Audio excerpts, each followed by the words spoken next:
Another episode of Tea with Z. My name is Zamel Solanki, and it's an absolute pleasure to be joining each and every one of you again. And if you are watching live, you know the deal. Give me a like, give me a heart, because that's what we're all about. We're all about that energy exchange each and every morning on these episodes. And if you are watching a replay, be sure to do the same as well, because as you know, I love to see what you are responding with, what you're liking, what you're not liking.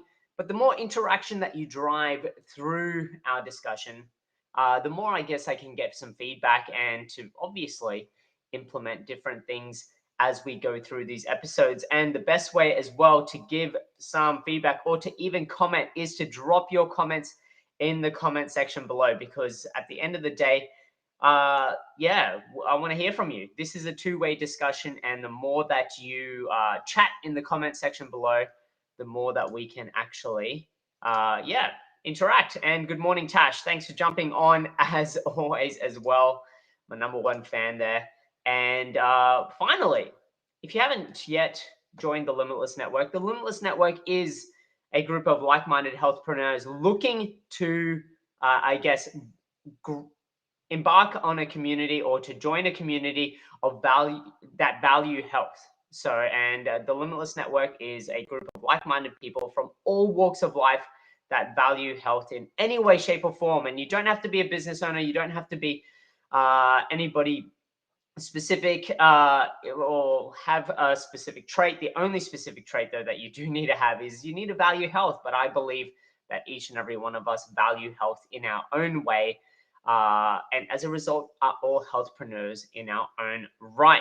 Now, yesterday we spoke about, and if you haven't checked that episode out yet, go and jump on and check that episode of what we spoke about was, I guess, we're over a week into the new year and we set all these goals and intentions and New Year's resolutions, but how are they going? And we spoke about breaking down those goals so that I guess you don't have one big goal and up until that point in time where you've hit that yearly, that milestone at the end of the year, that you're not feeling this sense of failure. So if you haven't gone and checked out that episode yet, it's definitely available on our page and in the Limitless Network. So go and check that out today. But let's jump into today's topic.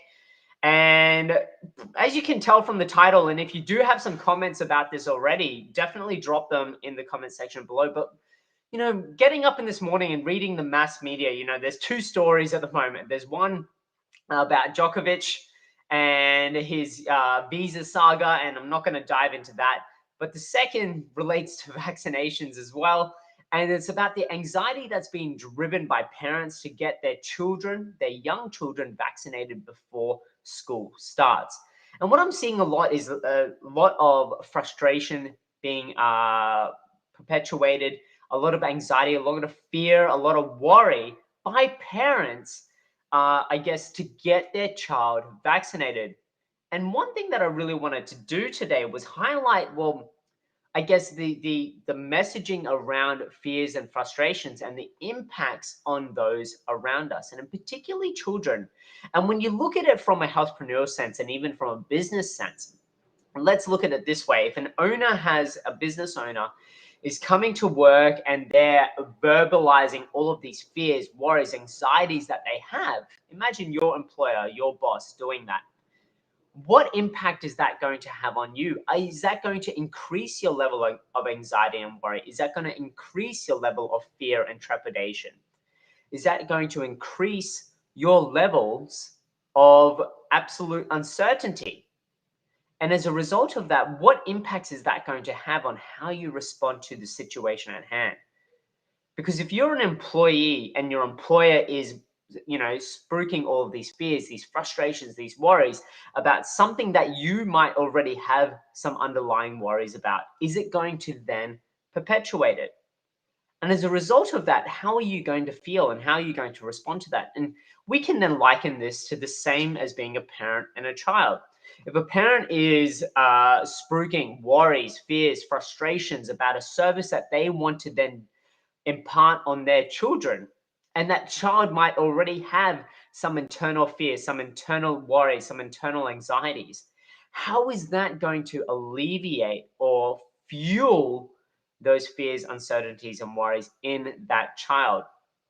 And that's what I wanted to really ask you today is, what are you potentially exposing you as a healthpreneur?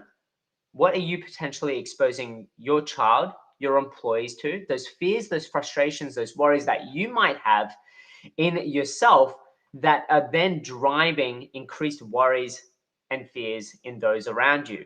And what's the net outcome of that? Are you going to then get resistance to taking that service on board? Are you going to get more embracement? Maybe they're fueled, and that worry, that fear about, catching COVID or whatever might fuel them to then take action. How is it playing out in your world right now? Because what I'm seeing is that, there's a lot of children out there that are fearful of vaccinations, or fearful of, obviously this pandemic and what it might bring, fearful of missing out. Their best friend might have been vaccinated, but I'm not vaccinated. So what does that mean? Oh, am I not the same as them? Am I different? Am I going to be treated differently? What fears and anxiety and worries now are we now, I guess, imparting on our children the same fears and worries that were driven to us as adults, whether or not that divide between vaccinated or unvaccinated and things like that. And so it's really important that we, as I guess, adults and parents, are really conscious of the language that we're using around our children, the energy that we're perpetuating around our children, even then, the energy that we're perpetuating around as an employer to our team. What fears and worries are we doing? And all of us are healthpreneurs, as you know, in our own right. We all value health. But if we're not consciously aware of the messaging that we're delivering to those around us, then we are then instilling other subconscious, intrinsically driven fears, stories, and coding that can later on manifest into other things that we just didn't intend for. And as a result of that, without that level of conscious awareness, well, what are we doing? What are we doing? Because through our frustrations, are we actually increasing anxiety in others around us, increasing fears in others around us? And most importantly, are the children. And they see us as an element of certainty. Like our employees see the employer as an element of certainty. But if us ourselves are pushing off levels of uncertainty, then we're going to create a very chaotic environment. We ourselves are going to manifest and create a very chaotic environment. And so my question to you today is, what actions or what subconscious or even conscious actions, and hopefully now they're all conscious and you're aware of it, what conscious actions are you taking or you doing that might have a negative impact on those around you when faced with fear or levels of uncertainty? And so that's my question for you today is what messaging are you then taking away from that? And what messaging are you actually instilling to others around you? So food for thought today. That's what I really wanted to drop today, because just some food for thought, because I'm seeing all of this messaging, and I remember growing up and would put on the news in the morning and we're eating our Wheat Bix and we're seeing this same messaging on the news, as young children. And so what is that messaging and to that young child from mass media, and how is that then either, I guess, exaggerated by your feelings of fear, uncertainty, and worry? Or how are you then addressing it head on and providing some level of certainty, some level of comfort, knowing that your child, your employee, whoever, your community might be feeling a little bit worried, fearful, and knowing that, hey, I'm about to start school. I haven't got my vaccine yet. What's happening? I'm worried. I'm scared. Or I'm scared about even getting the vaccine. What about these things? My friends said, no, we're not getting the vaccine. It's toxic. And these are the same messaging then that we've got to now become aware of. And I guess look at these fears and anxieties. So what I want to challenge you to do today is to have an open and honest conversation with your employee or your child, whatever it might be. And obviously this is in the context of, parents to parents, but have an open and honest conversation with your child about maybe the messaging that they might be hearing. explore the messaging that they might be hearing, and explore their fears, worries, or anxieties. And they might not have any, but they might have some that you're not aware of. And how then can you address it head on? Because without having an open and honest conversation and exploring what these fears, worries, and anxieties might be, then how can we approach it? So food for thought today, and feel free to send me a DM. Feel free to drop, a message in our community, in the Limitless Network. There's plenty of amazing people there that can help provide some food for thought as well. And that's what the Limitless Network is all about. It's about driving conversation through interaction, through in a really, really safe space. So that's it from me today.